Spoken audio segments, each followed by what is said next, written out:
to the mainstream of our country. So I think after reading the title, the word snowland straightforward comes into a mind of the Himalayan region, the region full of snow and and the region full of snow, and also where a land rich in biodiversity, culture, traditions, flora, and fauna. So we strictly limited our research to the sapiens, like the human beings over there, the tribal groups which are living there from a long time, generation to generation, in- and they are strictly very close to the nature part. So one such tribe was a Bhotia tribe. We can spell it as Bhotiya, Bhotia. Some use as Bhutia. Originally, they are from the Nepal region, but as the Britishers migrated themselves to the Uttarakhand part because for plantations and many other work during the British era only. So in this map of Uttarakhand, we can see that mostly the northeastern districts like Chamoli, Pithoragarh, Bageshwar, Almora, and Champawat. Here, the Bhotia tribe's percentage is comparatively high than any other Himalayan district, as Nepal is closer from here. The main objectives for this paper or the presentation is to learning about their individual lifestyle, culture, and tradition, giving them a spotlight to know their history and how they have preserved our culture, like the natural medicines, making herbs and all. Also, we would like to give them a platform to showcase their talents and skills so that they could compete from the mainstream land of our country to other like urban elite area or the western suburbs and all. Then we also want to raise their voices and spread their problems or the daily challenges they to face, but with the help of social media, as mostly we spend our time on social media today like Instagram, Facebook, WhatsApp, Snapchat, etc., etc. Lastly, we aim to connect them with the masses so that, and even to the furthermost part of our country, India, so that every people know about them, don't think them as they are outcast or some other refugees. Like methodology, we all know there are only two types, like primary sources and the secondary sources. Primary sources involves the oral testimonies and the experiences of people, which were relatively harder to find, but somehow we managed. Since the pandemic situation was still there, we ain't good for a physical visit over there. But yeah, we have find some primary sources as well, which I will be discussing later. Secondary sources, we have taken information from Google websites like Wikipedia, Britannica, and other NGOs and local self-government records. In this presentation and the paper, we also use the techniques of SPSS tool for data analysis, like creating a database, analyzing it, concluding, observing, and all. And also the GIS technique for the creation of maps. One such example is the previous one. Then we are having the detailed observation and analysis and how we could uplift a particular section of people at our personal level, because we always don't want that government should take a role, but as a personal level, as a citizen of our country, we should also help at our own personal level to do the best for community. So culture was our strictly focus over here. Like there are two pictures showing the Bhotia male costumes, Bhotia's female costumes. As you can see, the material which they have used to weave their costumes or the embroidery, the jewelry part they use over here are strictly limited to this region only, the Uttarakhand or somewhat part of Himachal and the Nepalian region, because as the people already belong to the Nepal one. Then there is a population distribution of this region. Especially we have chosen the area northeastern districts only where the Bhotia tribe is prevalent. We can see that the male population is comparatively higher than the female one. So we assume that it's a male-dominated society. However, we are not pretty much sure about this. Then we came to the problem part, because since it's a backward area, the problems are the more than the asset region. First of all, the most common was the health facilities over there.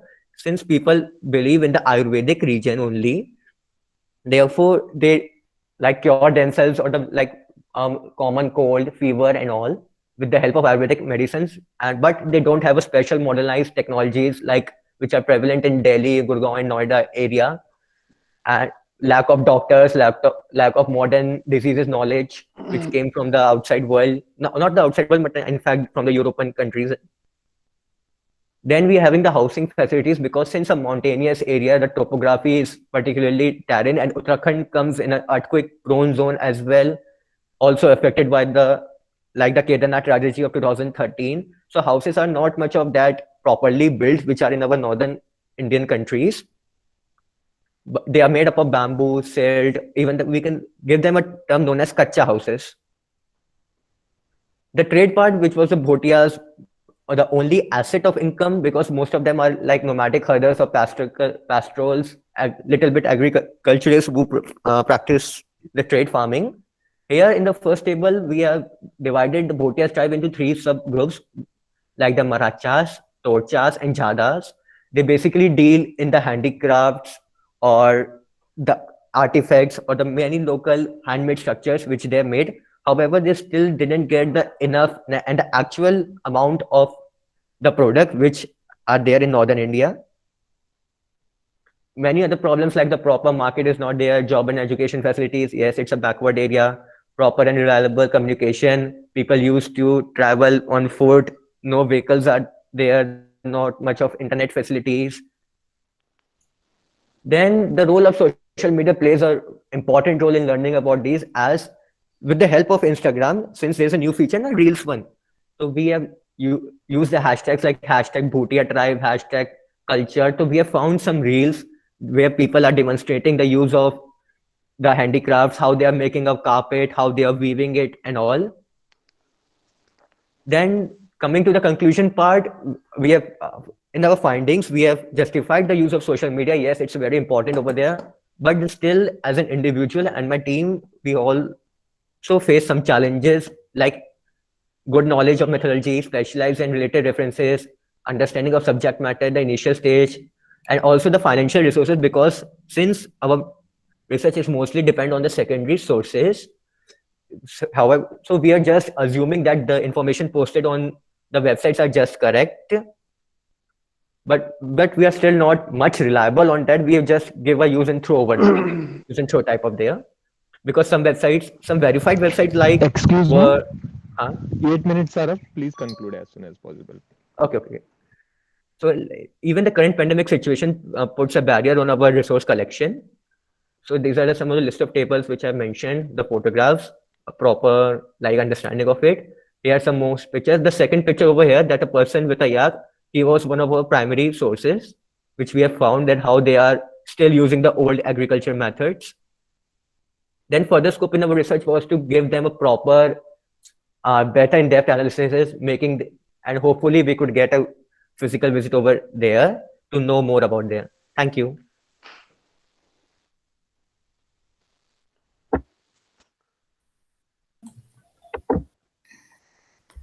Now I request judges to ask questions. It was a nice presentation, Priyanka. There is one question I would like to ask. What is the role of indigenous knowledge in healthcare and other activities among this tribal group? Ma'am, so basically, indigenous groups do have their own way of medicine, and especially Bhutia tribe has been practicing for centuries their own medicinal practices, and also they also face problems such as deforestation has affected them, and forest policies also have affected their medicinal practices. What about their interaction with other communities in the area? Are they interacting, or are they friendly or hostile with other tribal groups located nearby? So, ma'am, we lack very much in primary research and surveys, but what we have found is that they live in hilly regions of Mana, but during November they migrate to lower plains of Chamoli, and that's when they have to interact with common people. But I'm not really sure how they interact or what is their interaction with the other groups or tribes, but they are basically a nomadic culture and nomadic tribe. Thank you very much, Harshit. Yes, ma'am. Do we have any other questions? Yes, sir. Please continue. Okay, Priyanshu, you showed in one of the slides that Bhotias are mostly concentrated in the eastern part of Uttarakhand. Yes, sir. What is that region called? Can you please name that region? Okay, sir. So with the help of map, the main regions are the Pithoragarh, Chamoli, Champawat, No, and Bageshwar. I think these are the geographically, districts. These are yeah, the these are the districts. If districts, I yeah. ask you that, is this a part of Garhwal Himalaya or Kumaon Himalaya? Right. What will you say? So as for my geographical knowledge, Kumaon Himalayas. You are right. Okay, thank you. Thank you, sir. Thank you, ma'am. Yeah, Rianshu, just 1 second. Yes, ma'am. Anything unique that you found from this study?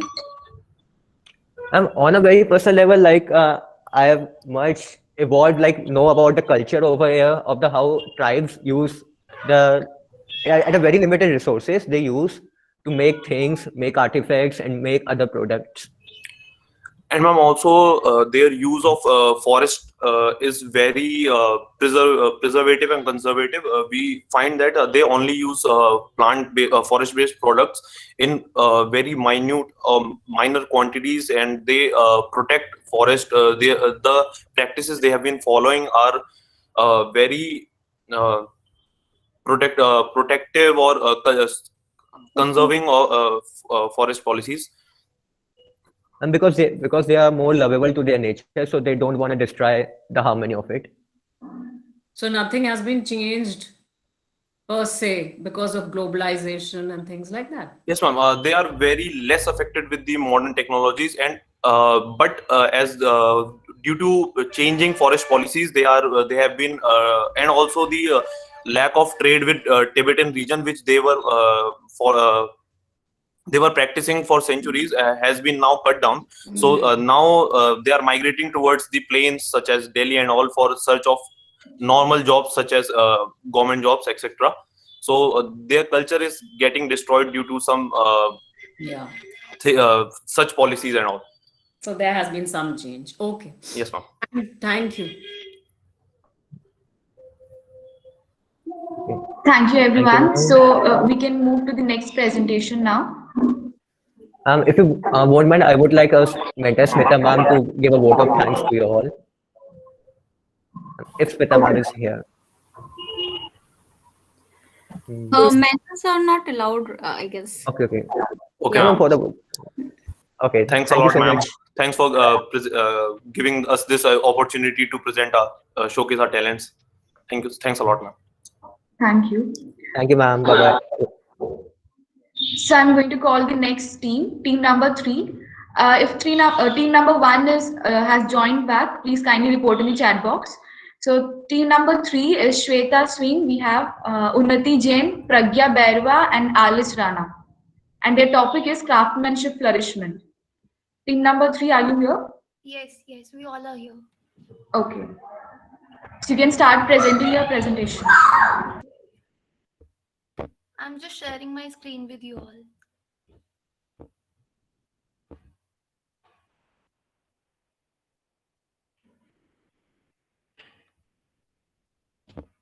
Is my screen visible? Yes, Unnati, it's visible. Good morning, ma'am. Good morning, teachers. Thank you for such a great opportunity. I am Unnati from Shyama Prasad Mukherjee College, and our topic for today is craftsmanship flourishment through social media in recent times. These are all our team members. Now we move on to the introduction. Craftsmanship is basically the art of making anything with the use of our hands. And India, being a very diversified country, have had a rich culture and heritage with itself, and the crafts carried a very important significance with itself. Hence, we chose this topic to make the crafts of India reach a new level. So, and why are crafts important? Crafts are, India is a rural economy, and more than 50% of our rural economy depends on the crafts. So it is very important to help these crafts get on the platform which help them flourish. Now, social media has played a very important role in their flourishment. They have helped many small local level businesses to prosper and get their own brands. And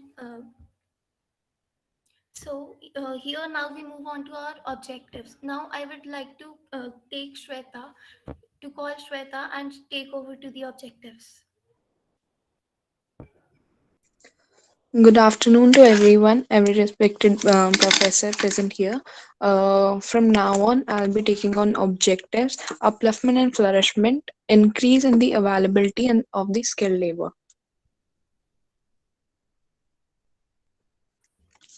So we know the handicraft sector promotes counts in primary sector, and this contributes 17.32% in Indian GDP. Till to 2002, 23 million people were engaged in in this industry, but from the growing datas, we got to know that 76.17 lakhs have got employment in the sector. So by this we like to conclude that it has been increasing demand. The sector has increasing demand in global markets. Though it's providing a great platform for the local artisans to connect, and for that it is increasing labor. Government has also uploaded many has also provided many schemes such as National Handicraft Development Program, Baba Saheb Hastaship Vikas Yojana, Pancham Initiative Scheme in India, Khadi Gram Udyog, Handicraft, Baba Saheb Ambedkar Hastaship Vikas Yojana, Make in India, Local for Vocal. Uh, these government schemes have been in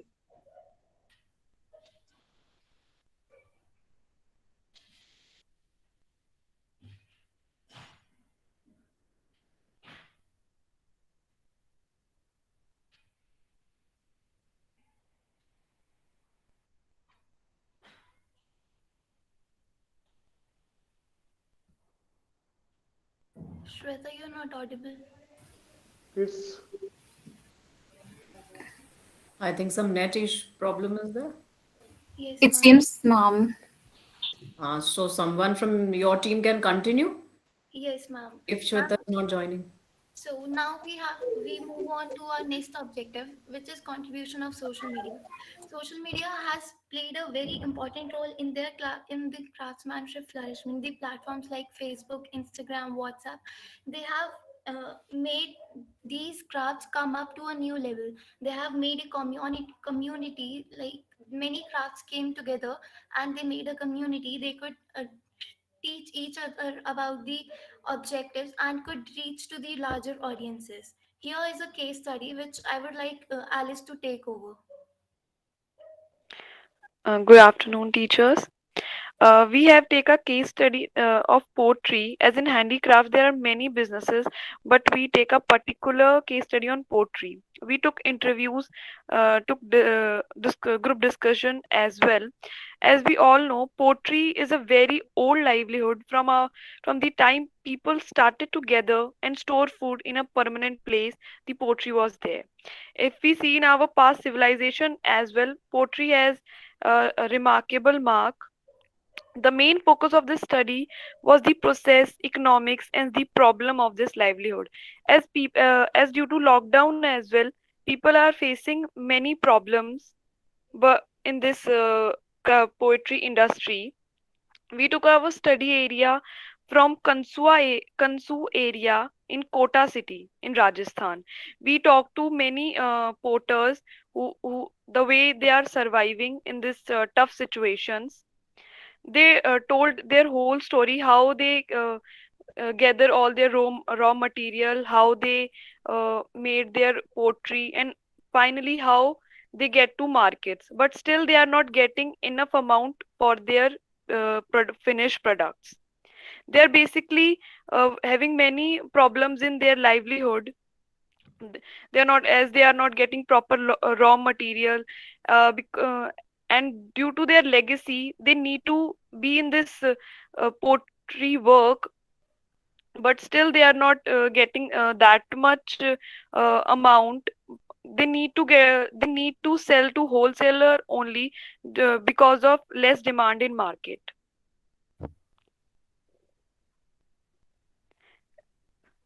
uh, pottery industry had played a very crucial role in social media, as social media can provide them a very great opportunity.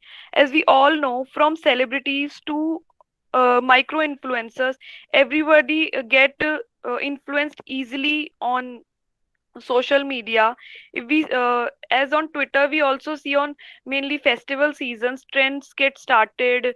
People started posting pictures on their social media handles that we should use our own products. We should not use all that Chinese lights. We should use diyas and all this to flourish our own culture. We have made this one table as well, in which this is the full cost of a person a person, how much he gets and how much he saves.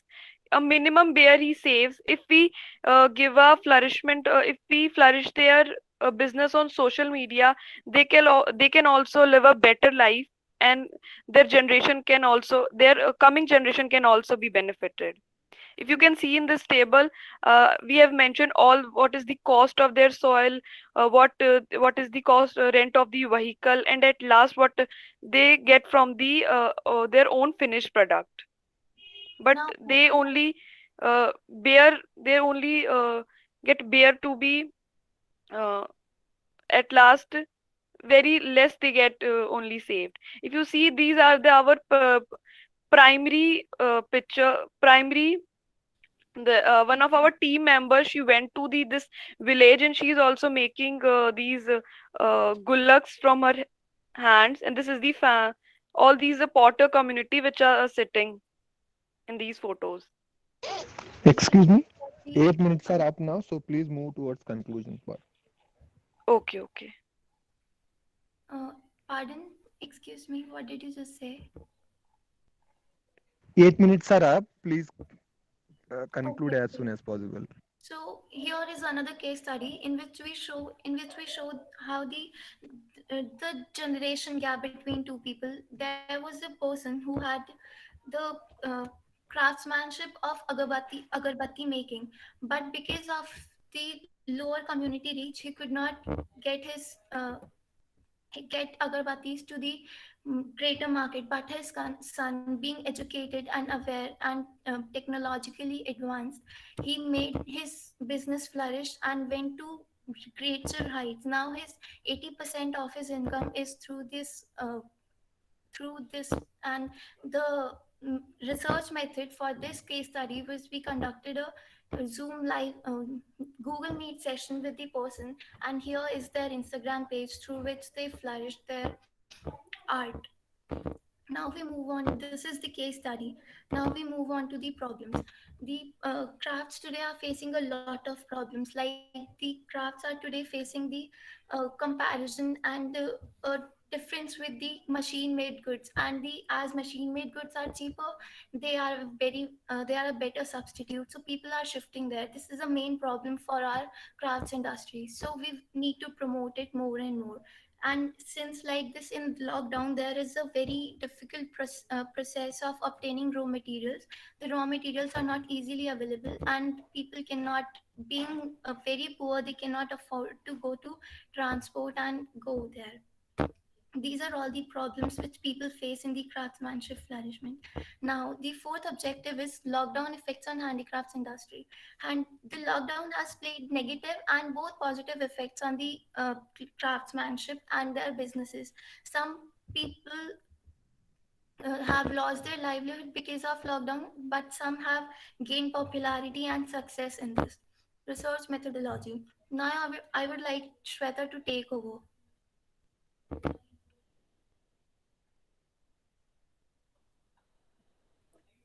I, Um,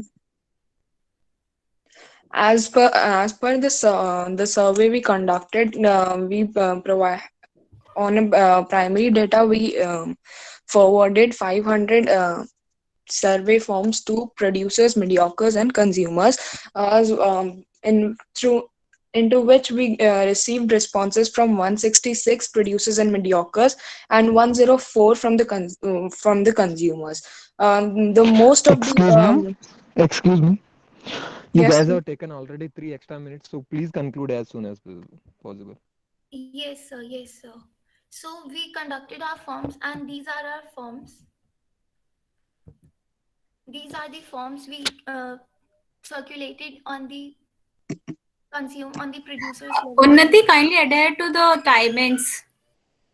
So analysis is the social media has played a very important role in their flourishment, like the mask making and the recent example of the Babata Dhaba condition. So we want crafts today to reach a new greater levels. Thank you.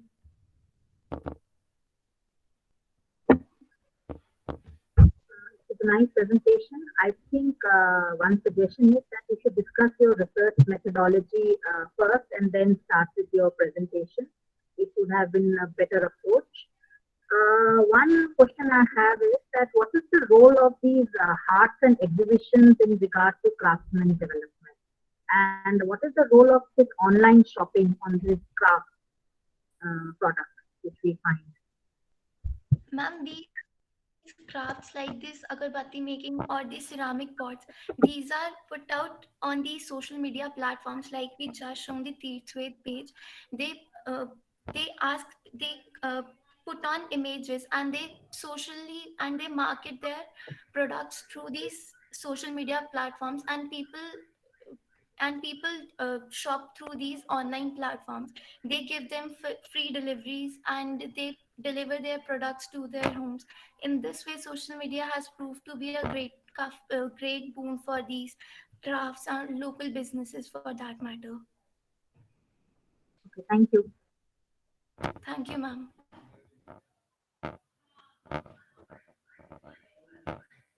Yeah, Unnati, can I just share something with you? It's a beautiful piece of work that you all did, but I think that has not been there in the title as well.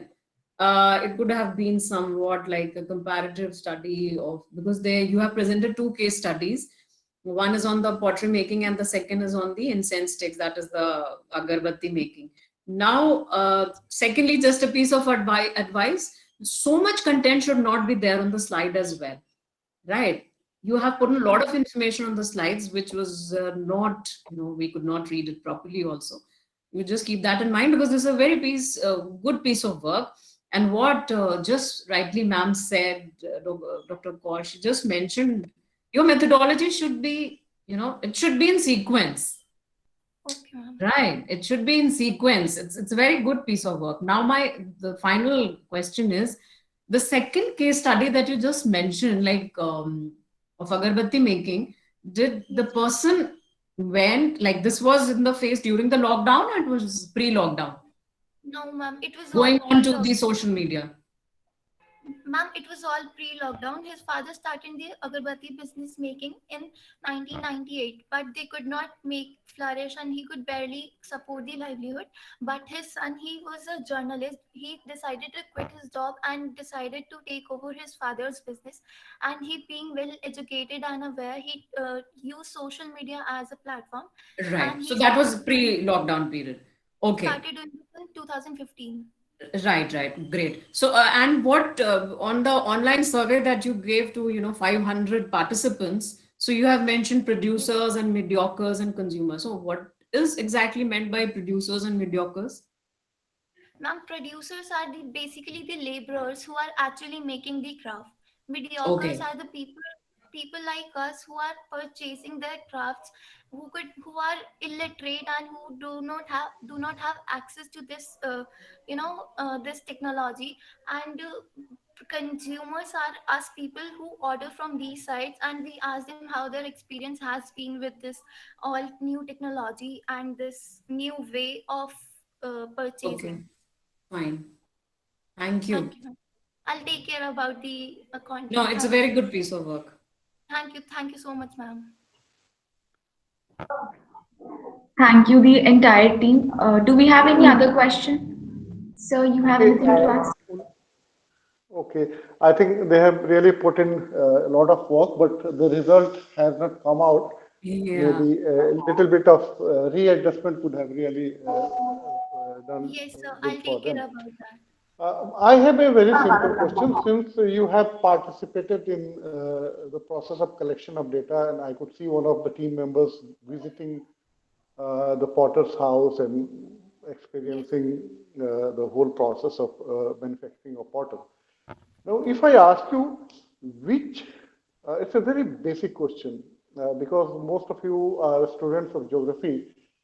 Which type of soil is most suited for preparing potter? So clay soil and limy soil as per I recollect. Very good. Thank you, sir.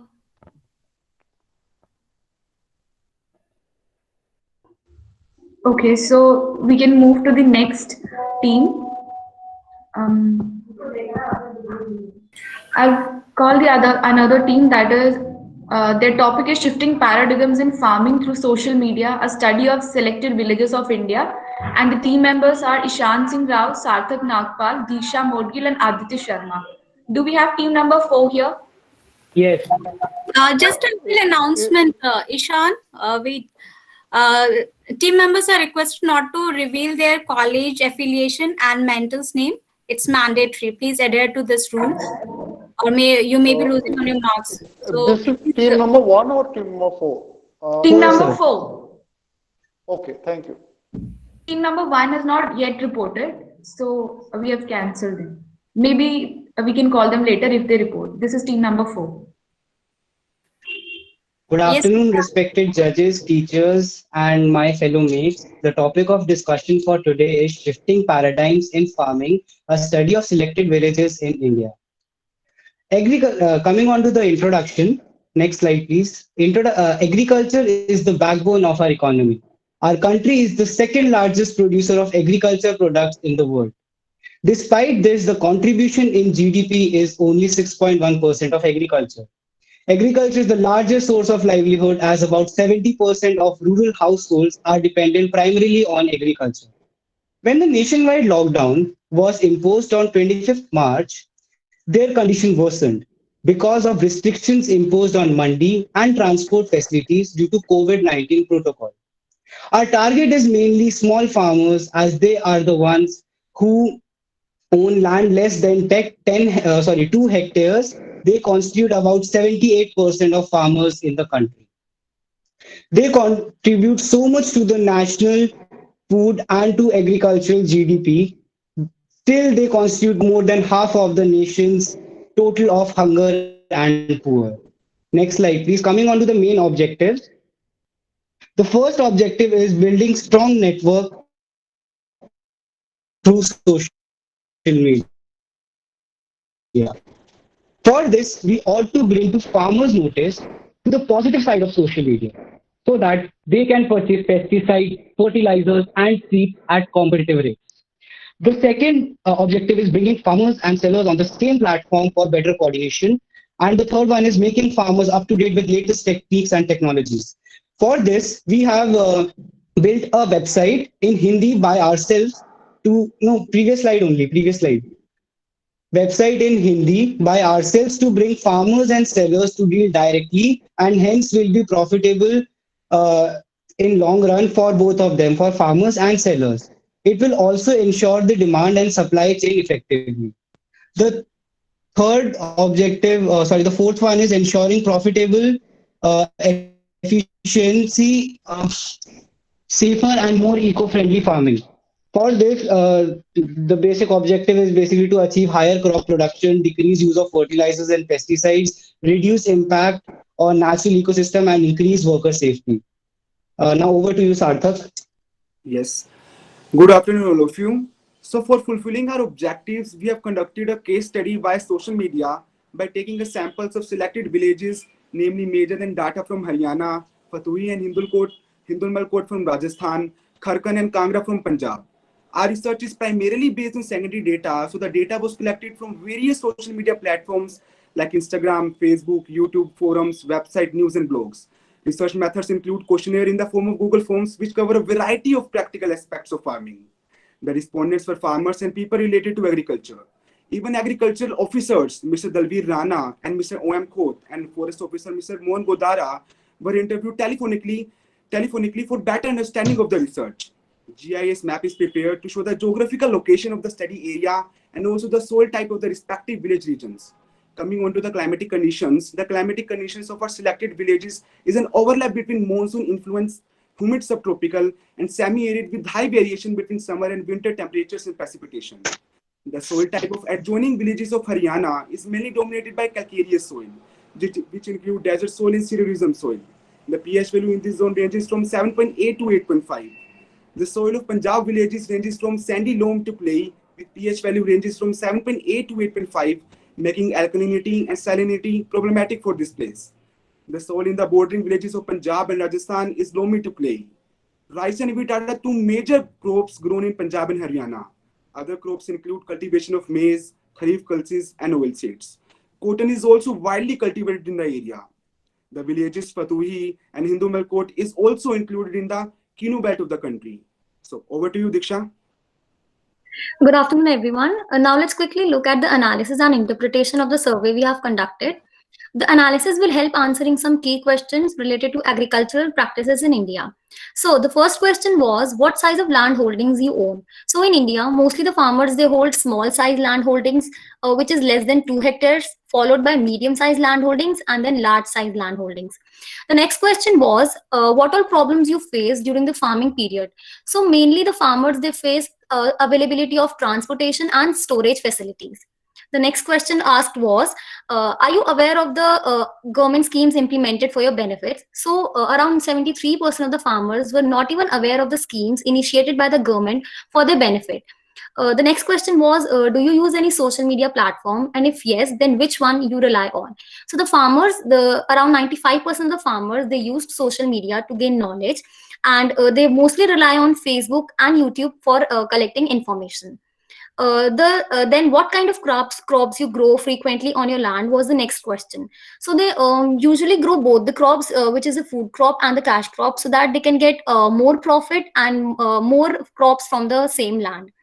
Last but not the least, the next question was, do you feel the need of more support from the government? So yes, the farmers, they want government to be more supportive and understanding so that their community can be uplifted.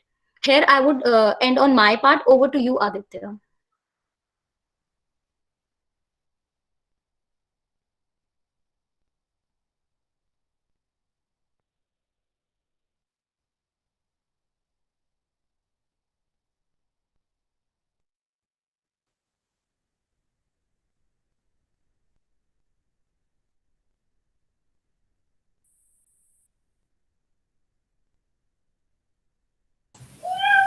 Aditya, you're not audible.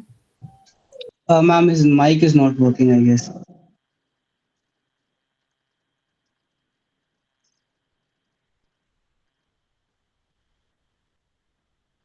Aditya, you may join from your phone or just.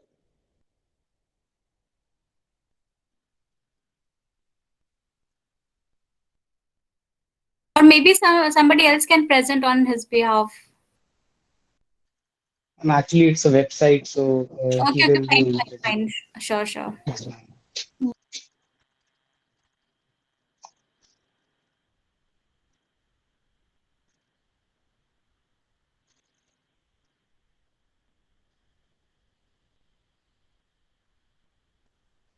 Till then, I will give a brief about the website. Judges, we have designed a website for the farmers so that sellers and the farmers can come together on a single website so that they can get more profits out of the. Can you show the website, Aditya? I guess his net is not working. He Wait, left ma'am, actually, I think. Hello. Ma'am, I will show, ma'am. Wait. Hello, Ishan. Yeah, you are Am I audible. audible? Show the website. Okay. Show the website. Sorry, everyone. It's fine. Okay, so we prepared a website just for the sake of to bring farmers and all like to know their basic problems. We tried to evaluate that, and then we created a website which showed the basic things like the basic knowledge of green revolution, and it's all in Hindi, so it's better for them to understand. Like here we have explained what is green revolution. Then we have given a brief description about what is sustainable agriculture with brief points like how you can manage it with very minimum requirements. And then we came to know about various NGOs. Like we had this one NGO, Krishi Vikas, which is based in Maharashtra, and it works for the welfare of farmers child. It gives them free education without any single penny. So we just brought it on a single platform so that the farmer could have access to it. Then we also told them about the rights which they don't even which they were not even aware of. So this is all, and then we also gave some links about the YouTube videos which may be beneficial for them. Like there is EcoSane toilet, which was firstly started in Tamil Nadu, and it is very good because it is first of all it conserves water, and the second thing, it converts itself manure, which can be sold in the market. So all this, and then we had links for selling of crops and all. Then we had this minimum support prices so that farmers know about what is the price of their crops. And thank you this much.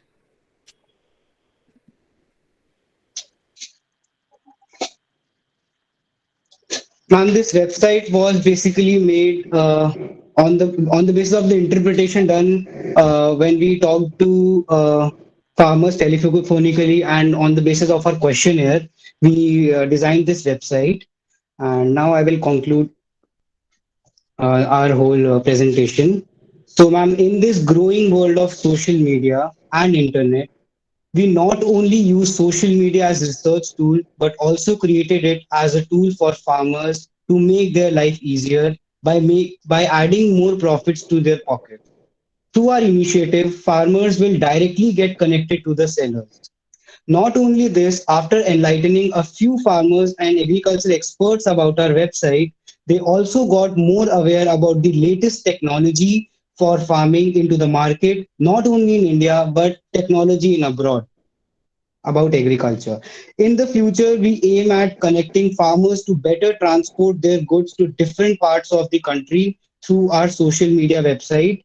We also aim at assessing how to employ technologies economically and with minimal disruption to existing practices.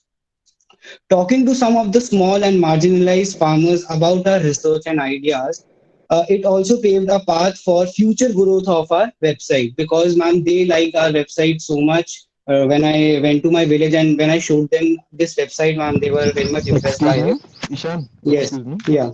Yeah. Excluding the technical glitch, also your 8 minutes are up now, so be quick in concluding this. Yeah, Okay. it's done. It's done. We are proud to say that more and more farmers are willing to join our campaign towards better income for farmers and vendors and to give them more education. Thank you.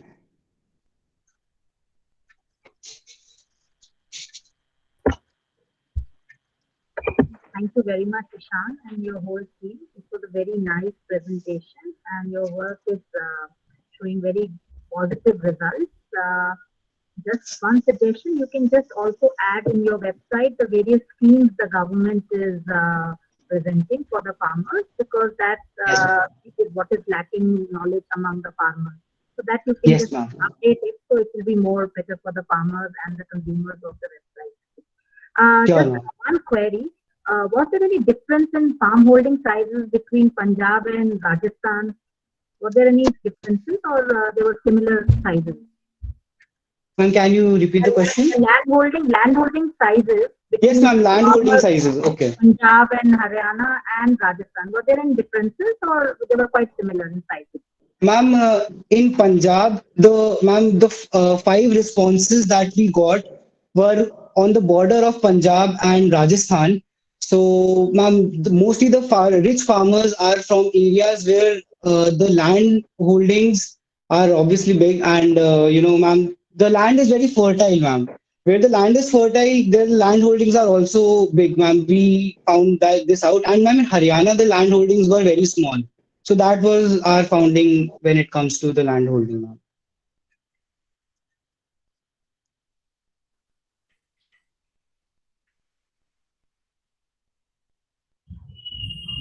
Ma'am, do we have any another question?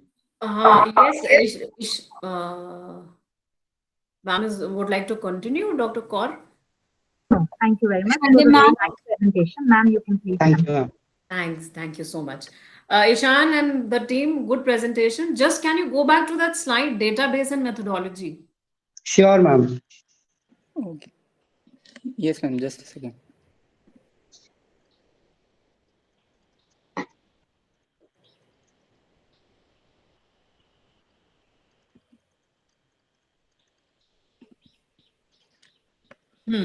Okay. You are saying research is primarily based on secondary data. Yes, ma'am. Why? Can you explain? Ma'am, yes, ma'am. As we conducted the data, and most of the data that we collected were from Instagram, Facebook, YouTube, and various forums. No. So that is your primary data collection or secondary data collection? That was secondary. Ma'am, primary was basically the telephonic conversation and the questionnaires that we distributed. नहीं तो आपने Insta पे नहीं you also said कि आपने forms भरवाए थे Google form or something like that? Yes, ma'am. So that is not a primary data. That is a primary data, ma'am. Uh-huh. Achha, this is what you collected from their record, like Instagram handle and the Facebook, YouTube, like that? Yes, ma'am. Some data were collected from Instagram, YouTube, various forums and various websites as well. We also surveyed various websites that are available for agriculture in USA.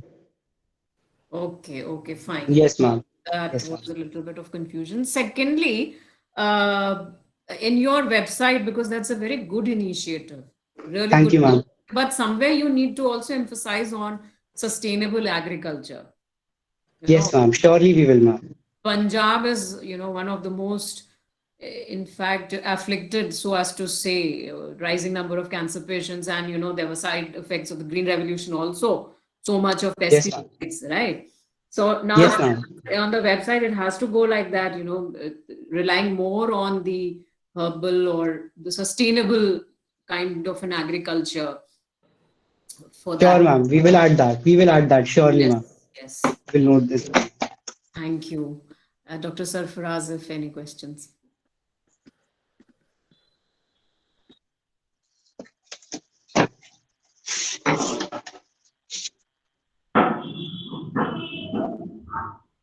Sir, you have any question to ask?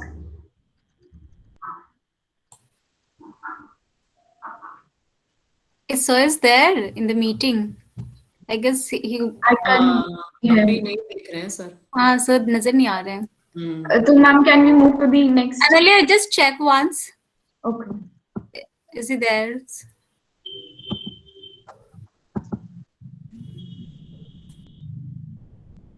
No, sir is not there. नहीं है तो sir is there. Show तो कर रहा है sir का. Yes, ma'am. Even two IDs are being shown. Devices. We have joined from two devices, I suppose. Okay, so I think there is some confusion in that.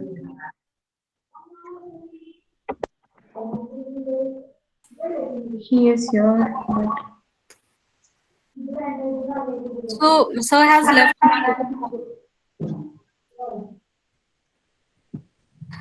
Okay, then we'll move to next presentation. Okay. Thank you, Tejas. Hope you liked our presentation. Thank you, team. So next team we have on the topic social media, a modern geographical tool. And the participants are Shivani, Neha Pathak, Prerna Shubha and Gayatri Bhagwati.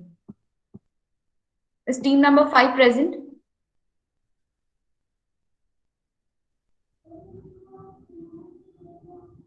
Yes, ma'am. You can start presenting your presentation. Yes, ma'am.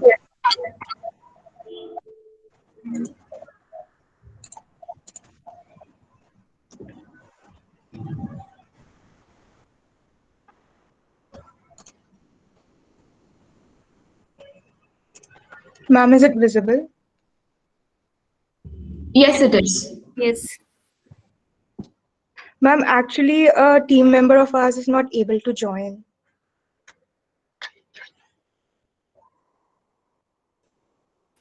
Okay, fine, Shivani, you carry on with your work then. You can carry on. Good afternoon to everyone. The title of our paper is Social Media as a Modern Geographical Tool, Field Survey and Hashtag Analysis. I would like to point out that our team was advised to improve our title and hence the edition. Natural disasters are catastrophic events with atmospheric, geological, and hydrological origin. It results in substantial loss of life or human suffering, destruction of property, and degradation of the environment. It includes earthquakes, floods, heat waves, etc. India is the 14th most vulnerable country in terms of natural disasters, and around 12% of its land is vulnerable to floods, 68% to droughts, landslide, and avalanches, 58.6% to earthquakes, with tsunamis and cyclone being a regular phenomenon. In addition to this, India has seen rapid industrialization and urbanization, leading to an increase in natural disasters due to climate change. Indian media houses do not tend to cover disasters or do it inaccurately. There is a focus only on majoritarian favored news, and often areas like the Northeast are ignored or presented briefly. This is when social media comes into play and provides constant and real-time updates, reassurances, and relief. For instance, in 2020, during the Assam floods, instead of mass media, social media platforms raised awareness about how short-sighted and myopic policies were to blame. Social media fulfills the role of mass media, especially for young Indians. Also, there is an increasing trend in the use of social media, especially in areas which are geographically inaccessible or remote. It not only spreads awareness through features like Twitter alerts or safety checks, but also creates an outlet for being a part of the rescue and relief operation. During disasters, all the conventional communications generally stop functioning, while social media or networking services stay active. Online social networks allow the establishment of global relationships that are domain related or can be based on some need shared by the participants. The social network paradigm can be used to enable individuals and organizations to collaborate in mutually beneficial ways in all stages of emergency management, that is, mitigation, preparedness, response, and recovery. However, this fast-paced means of information not only can be false and detrimental, but fake news or false information can get transmitted online, as people don't tend to verify its authenticity. Thus, social media acts as a necessary evil. The objectives of our study are first to highlight the shift in trend of obtaining news from mass media to social media, at the same time bringing into light the impact of circulation of fake news, and second, to establish a relationship between the severity of the disaster and the social media attention received. Now I request Prerna to please carry on with the presentation. Okay. Good afternoon, everyone. So the research methods that we had used for our work were a questionnaire and an analysis through the method of correlation. So the questionnaire was filled by 259 people. We had collected information on the source of their news, their confidence on social media, etc., in order to find out the rising trend of social media as a source of news. So as we can see in this slide, we have chosen these 5 disasters in order to analyze the relationship between the social media attention received in forms of posts, hashtags, and the intensity of the disaster. So this relationship has been shown through the method of Carl Pearson's correlation. Now moving forward to our next slide, which shows the outcomes that we have achieved. So the response that we have received indicate a majority of 94.6% of respondents being social media users, and most of them belong to the age group of 11 to 12, which is also a future generation. Now, most of them received their daily news updates from social media, where mainstream media houses, as well as many independent media houses, also known as social media news channels, such as The Print, Scoop Whoop, etc., are quite active and have a large audience. Now, many of them also found out that social media is more influential than mass media, as you can see here. And this is also the platform where people express themselves, and more importantly, they start forming their opinions from here. And also, it has been found that it is better in extending real-time updates, reassurance, and relief during natural disasters, since we live in a generation where almost every person is on social media. So it has made it easier for people to document the ground reality of the disaster and raise awareness for it.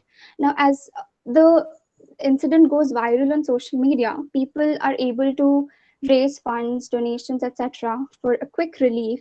And other than this is also a platform where we can direct the attention of the concerned authorities through our petitions and posts that we circulate on our socials. And also, we found out through our research that there is a high possibility of social media replacing mass media in the near future. Now, I would like to request Neha to take forward the presentation. Good afternoon to one and all. We have calculated the correlation using Carl Pearson's correlation method by taking X variable as the number of deaths and Y variable as the number of posts on social media platforms. By taking the death toll as our X variable, we are taking into consideration the intensity of the natural disaster. The correlation comes out to be 0.9, which shows that both the variables have a positive correlation. The agenda behind this correlation was to study the nature of social media trends, which brings us to the conclusion that more the number of deaths or destruction, higher will be the social media attention received. Disaster, which causes more and more destruction, receives more social media attention. Conclusion. People are switching from mass media to social media for their daily updates and news at an increasing rate. One of the reasons of this shift could be that the mass media, especially the TV news channels, are TRP driven. Not just this, but social media is free and uncensored. Social media is faster than print media and has a wider circulation, and that too in a very short period of time. Due to increase in activity on social media, there is an improved coordination between disaster management personnel during the rescue operations, and continuous trolling and highlighting the issue results in bringing a faster response for rescue work. However, then we need verification to make it more authentic, and the spread of fake news continues to be a limitation. In a world where most of the people are dependent on social media for daily news, eradication of fake news, rumors, and misinformation is a major concern. The hashtag analysis of the number of deaths and social media attention received by the disasters give us a clear picture of the nature of social media trends, that more will be the destruction, higher will be the social media attention received. But equal attention should be provided to all the disasters to tackle the situation before it's too late. On to Gayatri. Good afternoon, everyone. I'll talk about the implications. As proven, the number of death tolls counterparts the amount of attention received online. The intensity of the calamity shouldn't be the parameter for the social media coverage. Credible websites must make sure that the stories of mishaps are covered rightly, regardless of the intensity or regardless of being unconventional. Political leaders, sports persons, famous celebrities, and so on must lay out stories of mishaps because they have a strong hold online which can actually urge people to contribute or seek awareness. There's no doubt that social media is a home of easy information. Sometimes the information posted or published online can be both true and untrue. It's very easy to spread fake news nowadays, and people mostly conform to news they read online. There's no harm in reading beyond the headlines. One should always read beyond the headlines, and there's confirming the source of the news. One can always look for the facts and do some digging. Apps should be developed which confirms the authenticity of the information posted online and handed by the government. The government must take rigid actions against such imposters and against those who create violence online by fake news and spams. With this, I would like Excuse to me? end our presentation. Thank you. Okay, please conclude. Your 8 minutes are up now.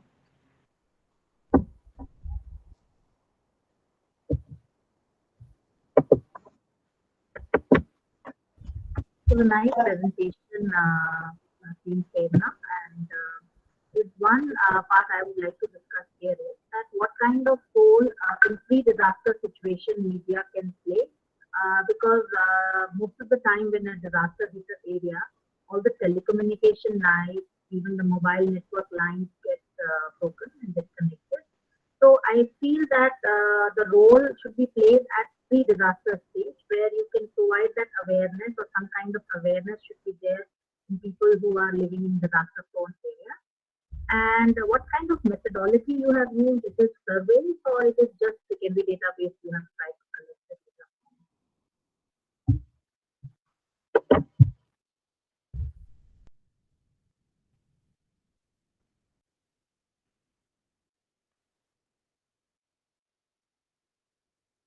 Was I audible? Yes, ma'am. You're audible, ma'am.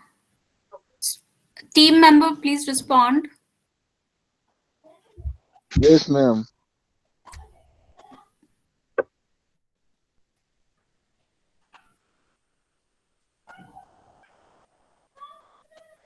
I just repeat my question. I was basically talking about what kind of pre-disaster social platforms which can play an important role, and what kind of methodology you have adopted to collect the data and analyzing your work.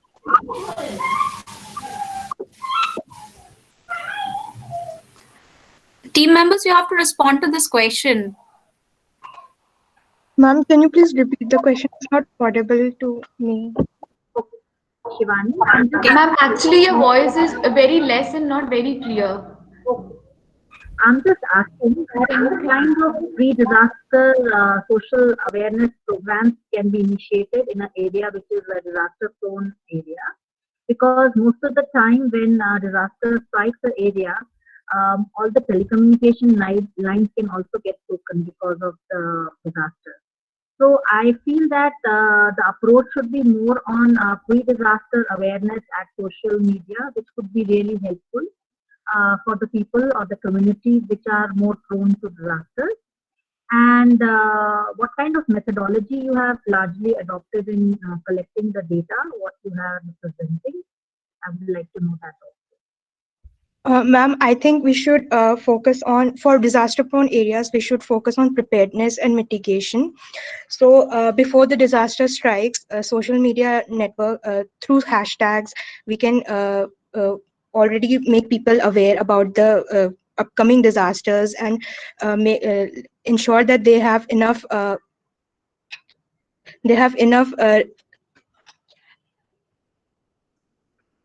enough resources. And also we have spread out forms through Google Forms so that people, and 259 people sent us the forms back.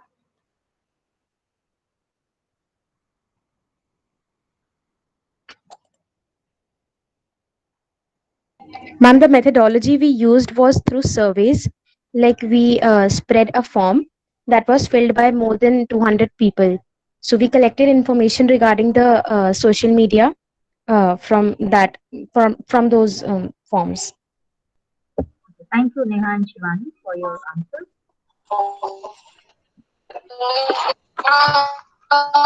Thank you, ma'am. Do we have any more questions, judges? Okay. Congratulations, Shivani and your team. It is, I think, it's a very technical paper. I would see that at least you have tried to make your paper look technically sound. My query would be that now there is you have to make some compromise between reliability and time.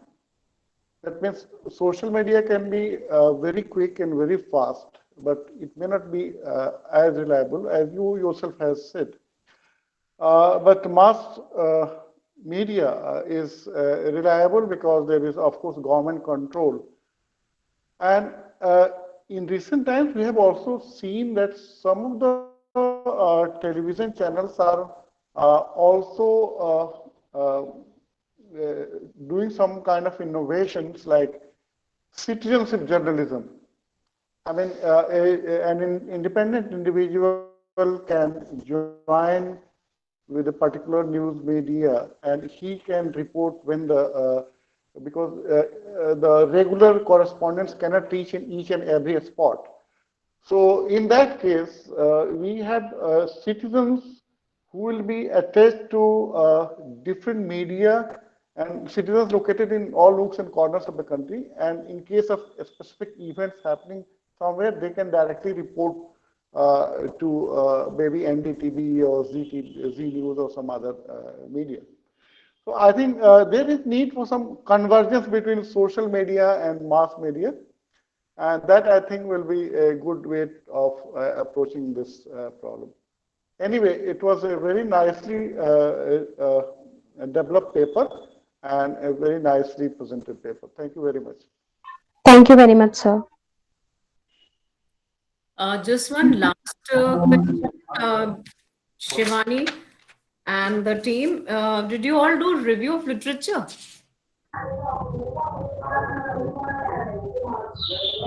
Which review kiya tha based on whatever you did, on how you decided the methodology and so on, because it's nicely done. It's a good piece of work. But kuch background iska kara tha review? Yes, ma'am. We read this paper by. There was this paper on Google Scholars, which basically did a quantitative analysis of social media and how they looked up some keywords on Twitter, and then they checked up the comment section, and then they divided them into different emotions, like negative emotions, and then there were like positive emotions. So they did an analysis basis on that. Then that when natural disasters come about, like do people react positively to it, or do they assume that it's fake news and just let it be? Okay. Thank you, Shivani. And good piece of work. Thank you, ma'am. So we can move to the next team. Yes, ma'am. Yes, sir. Carry on. Yeah. So team number 6 we have, then the topic is cyber geopolitical diplomacy and counter-terrorism across India-Israel relations, sentiment analysis. And the team members are Ayush Verma, Mayank, Nitin Maan, and Harshvardhan Singh Gurjar. Do we have team number 6 here? Good morning, teachers and friends. Am I audible? Yes, you are. Yes. I'm presenting the screen right now.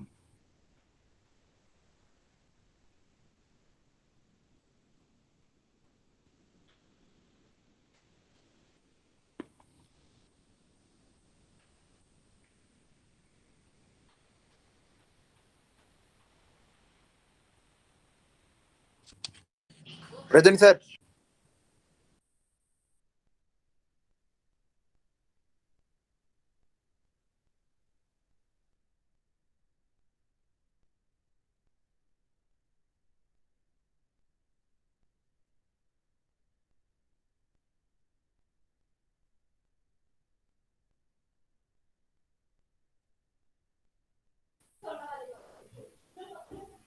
Ayush, you're not audible. Ma'am, I think the network is very slow and even the screen is not visible. Is it visible to you, ma'am? No, it's not visible. The screen is not working. It freeze over. Yes, ma'am.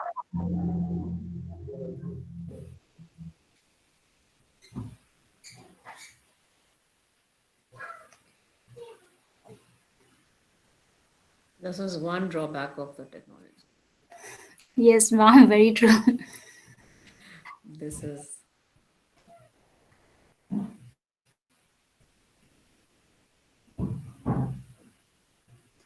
And he's reconnecting, I think. He's back. Hello, ma'am. Ma'am, am I audible? Yeah. Ayush, now you're audible. I'm really sorry for there was some internet connection issue that happened. I'm presenting my screen right now.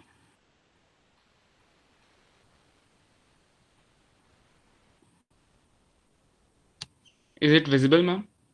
It is now. It is visible now.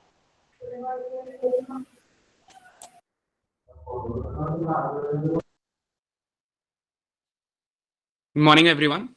Our topic for NGYC 2021 is cyber geopolitical diplomacy and counterterrorism apropos India-Israel relations, and we have done a sentiment analysis on this. Our team members are me, that is Ayush Verma, Mayank, Harshvardhan Singh Gujjar, and Nitin Maan. So if we'll go with the introduction first, I'll show you some pictures of there are 2-3 pictures here. We'll not give you the context right now, but just look at these pictures. And I'm pretty sure once we're done with the presentation, you'll be able to make a sense out of what we're trying to say. So what is social media diplomacy? It is basically how government officials communicate to formal diplomatic channels, but on social media. And sometimes they use Twitter, Facebook, and other social media accounts so that they can see what's happening online and give their opinions about it. Basically, it lacks a sense of formality, but it helps people to reach to the government officials very easily. And Twitter is one of them, which gives you deep insights about how foreign policy debates are being taken place if you look at how diplomacy is being concerned on a geopolitical level. This is an example of how leaders, head of states use their accounts so that they deepen the relations and build strong alliances. So use of Twitter and other social media accounts. So diplomacy or Twitter diplomacy is one such topic under cyber diplomacy, which is really important in the 21st century. We all know what Twitter is. It's a microblogging site which helps people give their opinions on different issues. What is the geopolitical consequence of India-Israeli relations online? So there's this paper, Politics Among Nations, and it had this beautiful quote which said, "Variety of elements contribute to the power of one nation relative to other, including geography, natural resources, military preparedness, industrial capacity, population, national character, and national morale, as well as the quality of nations' diplomacy." What are the commonalities between India and Israel if we see? They both have democratic features, but ethnicity also plays a big role in the social cultural context. And they both have a fuzzy political background if we see in the case of Kashmir and Palestine. Now, why are we talking about all these things in geography? So John Agnew, one of the scholars of political geography, said territorial states act as a geographical container of modern society. Occupation is engaged first and foremost with territory and has a clear geographical significance. It describes and analyzes the influence of people, army, and occupier of the environment, and the impact of changes they make in natural and physical landscape. So you can see we're talking about Gaza Strip, West Bank, line of control. These are all geographical terms. Kashmir Valley. These are all geographical terms that have a significance in political geography. These are some of the tweets where you can see how India and Israel relations are being formed online. I'd like to pass on the mic to my friend Nitin. Yes, thank you. So Kashmir and Palestine have an imperative parallel correspondence. We can see here that they are both contested territories at the focal point of military movements, with military involvement of the respective nation states, India and Israel. The LOC and the Israeli West Bank barrier are the most dramatic manifestations of these conflicts. The LOC is a de facto border between POK and the Indian side, and the green line or the West Bank barrier is seen by Israel as a security barrier against terrorism. Moving on to the next slide, we will see how India and Israel also have a profound geopolitical similarities in the sense that both democracies, they have regions of heavy militarized security environment, and they both have positively growing relations with the United States of America. Moreover, India and Israel also share common security threats in the sense that they have violent Islamic radicalism. So, social networks are really creating a digital revolution by enabling the expression and spread of emotions and opinions through the network. We can see here how even the netizens from all walks of political and personal life are comparing the two situations of Kashmir and Palestine, which makes us conclude the point, as we have in our next slide, that social networks are creating a digital revolution by enabling the expression and spread of emotions and opinions through the network. Opinionated data on the net, if properly collected and analyzed, can allow us to understand and explain many complex phenomena and also to predict them. So what we did in this paper is what we did sentiment analysis and opinion mining. Someone was talking in the last presentation that they extracted some of the things. So this is called sentiment analysis and opinion mining. What is it? It is the process of identifying the emotions and opinions expressed in a particular text, and it is used to determine the different levels of positive and negative opinions. So these sentiment analysis, once they're done, there's this index, and it's called polarity scores. It is an index of -1 to +1. If it is -1 towards -1, it means it's a very negative sentiment. If it's towards the positive thing, it means it's a positive sentiment. If the score is 0, 0.1, 0.2, 0.02, it means it's neutral. So the aim of the sentiment analysis is therefore to define automatic tools that are able to extract subjective information in order to create structured and actionable knowledge. So let's look at this some of the tweets here and what people are trying to say. So what we did was, if we analyze these tweets subjectively, we can see Satvik Patel on the left top side. He's saying defend one's nation from Islamic Jihad is no crime. If we're analyzing all these things. Right side, you'll see sir gave some lesson to our leaders in India how to reply enemy. So these are some of the examples. Our house is ours and no one is allowed to steal it from us. 8 years old Hala, a Palestine kid. I'll give the mic to Harsh now. Thank you, Ayush. Before we started on to our own research, we read the following books and journals to develop a deep understanding of the study we have undertaken. Next slide, please. Now our objectives. Our first objective is to analyze the reaction of netizens from various ethnographies, their association with Indo-Israeli diplomatic relations, and their military and counter-terrorism strategies. Our second objective is to check the alignment of functions of government with the interest of the residents of Kashmir and Palestine in positivity, negativity, or in neutrality. We will do this with sentimental analysis. And the third is to visualize the level of awareness of different geostrategies and their outcomes through online trends, like Twitter. We're moving to the research methodology part. We did this method in two parts. First is we collected the data through Google Scholars. We analyzed Google Trends. We saw abstract papers, conference papers, and technical reports on such thing. Then we made a word list and did a querying on it. So we thought of some of the words that will be of relevance here. There are terrorism, Palestine, Kashmir, sentiment analysis, military strategy, India, Israel. And then we filtered out these data and then we stored it and tried to read it. The second part of the methodology is how we analyze all these things. Twitter APIs is the thing that is the core here. So we use Twitter APIs to extract the data from the Twitter tweets. We started the data pre-processing because you can see sometimes there are many good morning messages, good morning, #Kashmir, this is a wonderful thing. So like we have to eliminate all these things. Sometimes people like, I love Kashmir, LOOOOVEE. So we have to just filter out all these things so that we have a proper, good, beautiful set of data. So we have to do filtering, there's tokenization and tagging, there's cleaning of these things, then they use emoticons. So we have to normalize all these things. We have to do a spell and grammar check. Once this is observed and classifications are defined, we use sentiment analysis. What is sentiment analysis that I've explained you all? We do this on Python or R programming language. We've used R programming language because it deals with the spatial analysis part of it in a much easier way.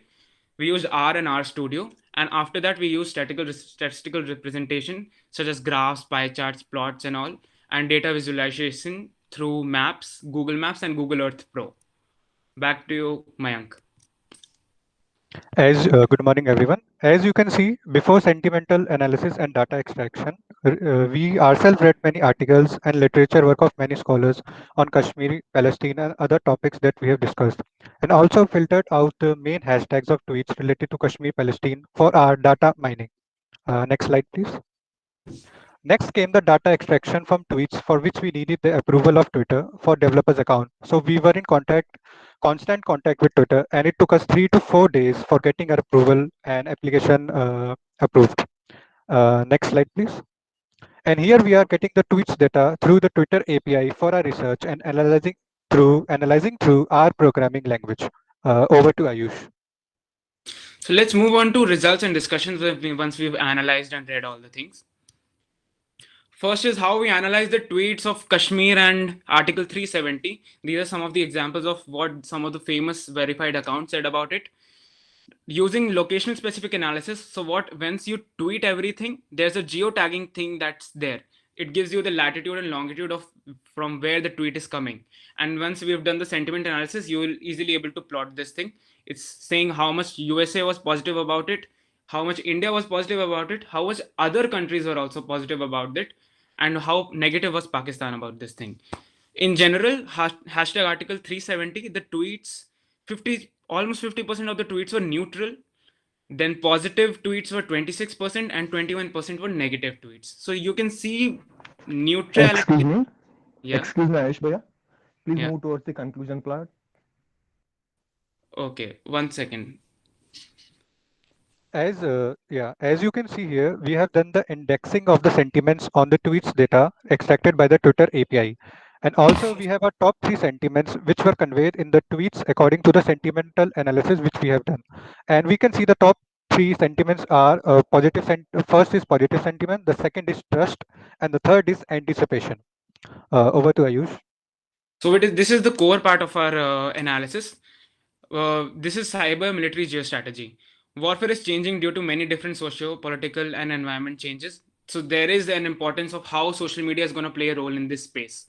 So there are external and internal rationalities for the military to pay attention to and actively engage with the social media so that they are able to see what's happening online.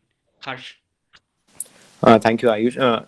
Terrorist organizations have used social media to influence citizens to gain support for their cause. Social media has proven to be the most effective weapon of new militancy, that is militancy in the post-internet phase. Social media now drives the recruitment of local militants in Kashmir. New content is published frequently through encrypted platforms such as Telegram and WhatsApp. That is videos of dying declarations of militants trapped in an encounter, videos of funerals of militants, videos of militants training in the forests of South Kashmir. All this content flooded the popular culture of Jammu and Kashmir. The new militants use this content to spread the call of jihad and inspire the youth to join their ranks. So let's just analyze on what are the challenges and opportunity of the military here. Challenges, the transparent nature of the web is one of the biggest challenge. Military deals with confidential data all the time, so they have to pay attention to the classified information and have to maintain it properly. Second is that they have this legitimacy issue there, and it can easily enter into the social media with proper legitimacy because we all trust our army, right? In right side of the slide, we can see how Harsh has also explained this thing. There was this survey in Britain from 2015 to 2014 to 2015, 2% were very favorable on ISIS, opinion on their ISIS, but it increased to 3%, and somehow favorable were from 5%, it went to 6%. So you see how specific surveillance on social media is very necessary here, so that we're tracking that what's happening with the netizens online, and there is an importance of specific surveillance, which Nitin will be explaining here. Harsh? Yes. Here we analyze the Twitter handles of Indian and Israeli army.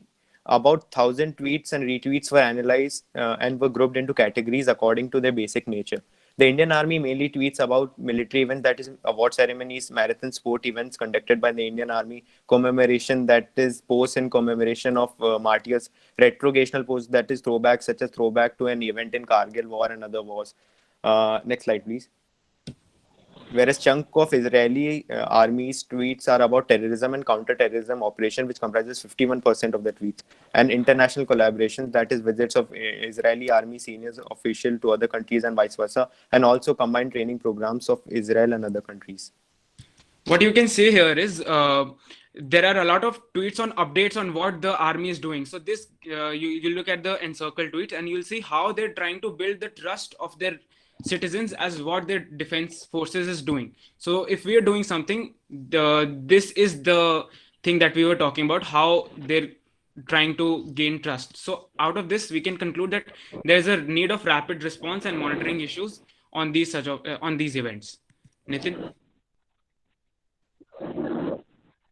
Yes. So here, this is a point to drive home that the potent use of cyberspace for manipulating the vulnerable citizens.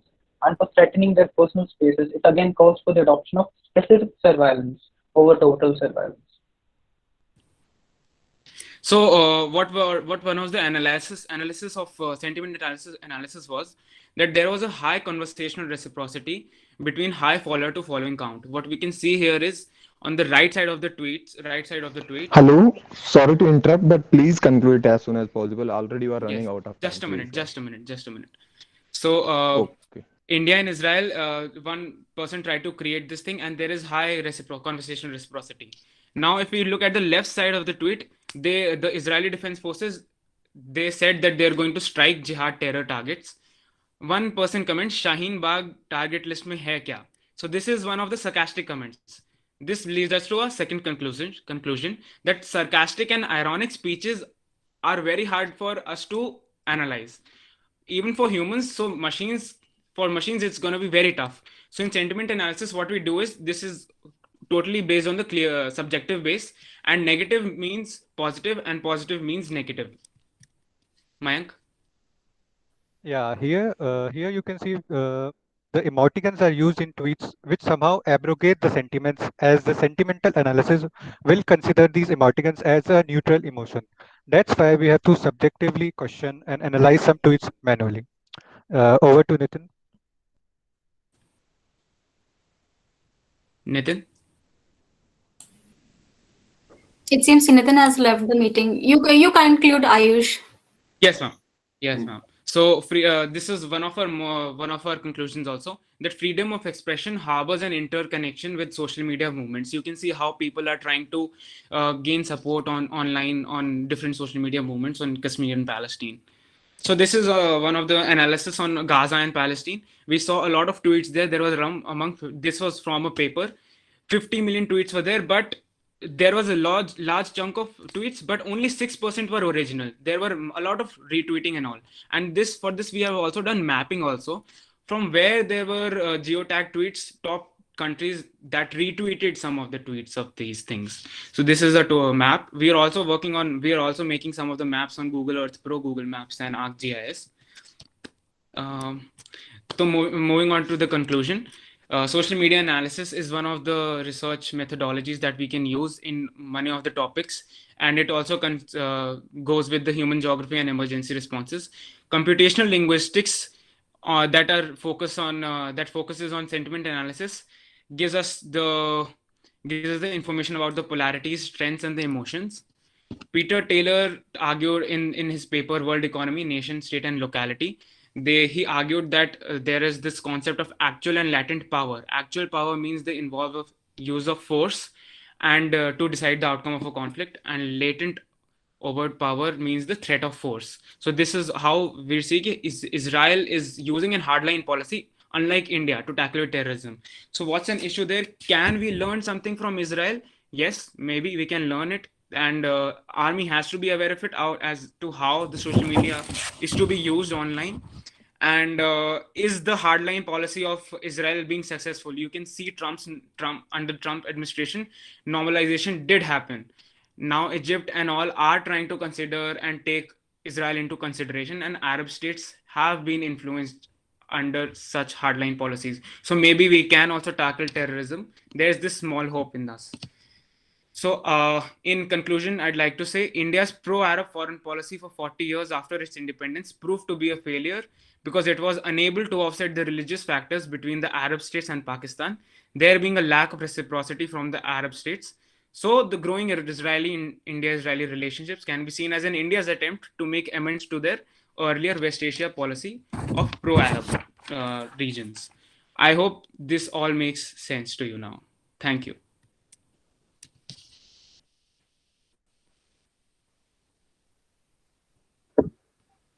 Thank you, Ayush and others, It was a very heavy work you have done, elaborate work you have done, and you have exceeded the time a lot. But it is a lot of effort you have put in, and it's a very good presentation of your work. Just one point here is that the communal nature of India, the religious setup of India is very different from what Israel has. So being a hardliner would not be very successful for India's political policy. So, what is your opinion on that? Ma'am, if we look at the history of pre and post normalization on India's Israel relation, we can see if we go back to history, I think this will be a long answer because now we can totally see how India is moving towards being closer to Israel. Yeah, India has this social cultural context that is very different from Israel, but there are some commonalities that are enough to define our relationship.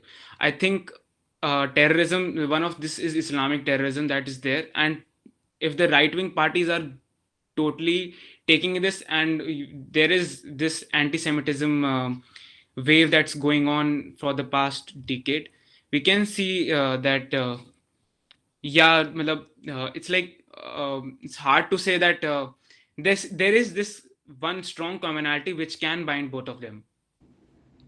If I could take to that question, I would say that the relationship between India and Israel is more based on the cultural coefficient than on the religious grounds. And that is what drives the political relationships together. All right. Thank you, Nitin. Thank you, Ayush. Thank you, ma'am. Ma'am, do we have any another question? Question from, I guess Sarfraz sir wants to ask question. Sir? No, sir, you're not audible, sir. Yeah. I think now I'm audible. Yes, yes, sir. All right. I think it's a very, very exhaustive paper, and you have really put in lots of effort. But there are, of course, many issues which need to be taken care of, and you need to be sensitive when you are writing a paper. Particularly in India, when you have political parties and there is sharp ideological division between them. And you have political parties which are running, media houses. There are political parties who are, in a way, they have armies of armies of people who are employed in social networking side. Then can it reflect the genuine opinion of the people? And secondly, it also depends on location because there are sensitive issues like Kashmir.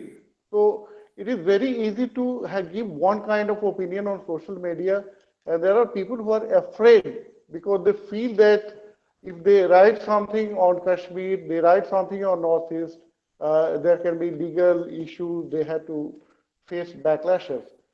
So this is another issue that we need to be very sensitive when you are writing a paper. And images can also be very deceptive. We had some very lovely images of our Prime Minister with the PM of China, head of the state of China in Ahmedabad and Mahabaleshwar. And just after that, we had this event happen in Kashmir, Ladakh. So how can you rely so much on these images? And it is true that public opinion, does matter. These images does matter in building public opinion.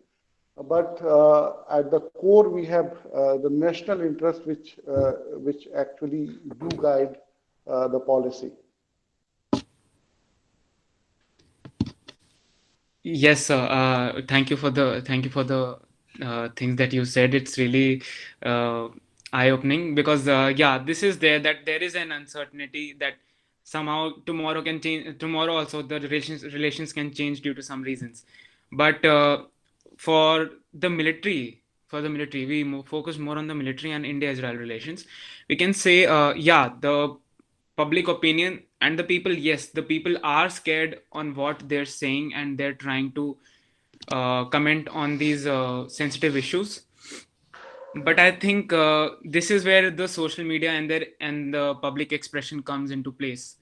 you can express this, and this is one of the freedom of expression that social media is giving to you. So we can utilize it properly. We have to utilize social media in a very sensitive and a very mature way. I think that is one of the things that is really important here. And yeah, manipulation is really important. Social media, you can see there are tons of media houses that are propagating false news about all these things. You can see the media houses. One there was this India and China clash. They were just speaking about geopolitics and all. So yeah, social media is now the base from where you are getting the content. And if we are the base that are providing the content, we can somehow affect the mass media too. Sir, if I could add to that answer, I would say that in India and Israel relationship, the very foundational factor that makes us discuss about this and do research on this topic is the fact that India and Israel are sharing common aspirations for the future and common security concerns, which come from the militancy movement in Kashmir and Palestine, and the common aspirations, be it cybersecurity or scientific advancement. So that is something which goes on for a long course, and that is going to be the foundational basis for the relationships between India and Israel, irrespective of how the political scenarios and how the governments in power change in India. Also, I would say, with respect to the gross polarization of opinion on the media and on the social media, that is a very valid fact, sir. But we believe that even social public opinion is somehow the voice of the public. The proportions in which it is reflected on the social media is always somewhat descriptive of the actual material realities on ground.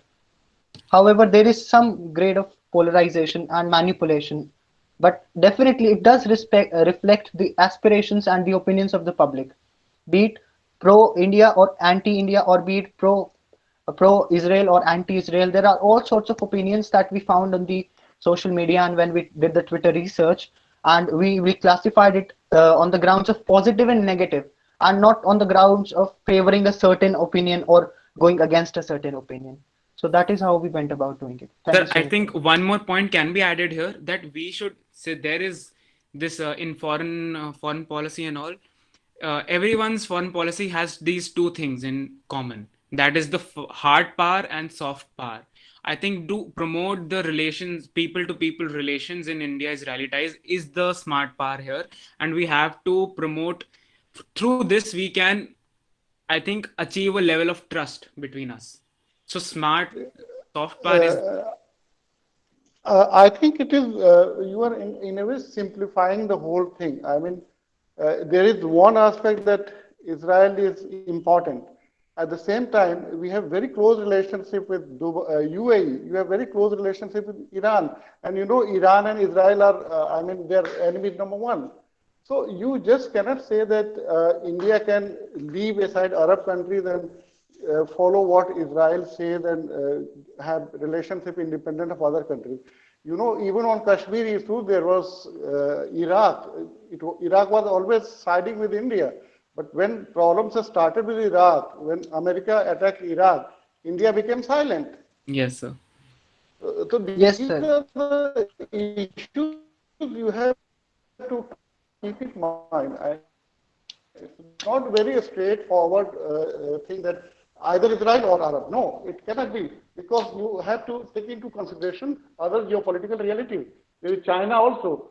You cannot allow China to occupy the entire Arab world. You cannot allow China to occupy the entire Africa. Yes, sir. We view the international foreign policy centered on Israel or America. It will be catastrophic, to say the least. It will be hazardous for us.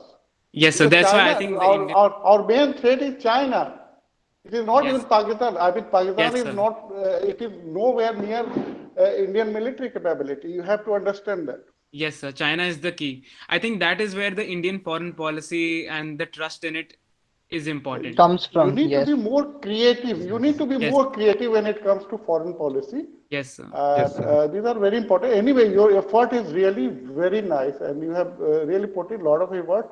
A lot of innovativeness is there in your paper. I really liked it. And I myself, being a specialist in political geography, I worked in Institute for Defense Studies and Analysis for some time. Now it is known as Manohar Parakar Institute of Defense and Yes, sir. Strategic Yes, sir. Analysis. Yes, sir. I think it's a very, very good effort, and I see a very bright future in all three of you, all three or four of you. Thank you so I'm much. sure you will do Thank you, well. sir. Thank you so much, sir. Thank you so much, sir. Thank you so much, sir. Thank you, Yeah, sir, so much just for to it. add Thanks a lot. on to what Sir is saying, it's a beautiful, piece of work, rightly done. But you just have to keep in mind the limitations of all these, statistical techniques and data collection techniques and so on. You have rightly analyzed everything, but can we use some other technique also just to revalidate it? Something of that sort. That is one thing, right? So, but otherwise, it's really good work.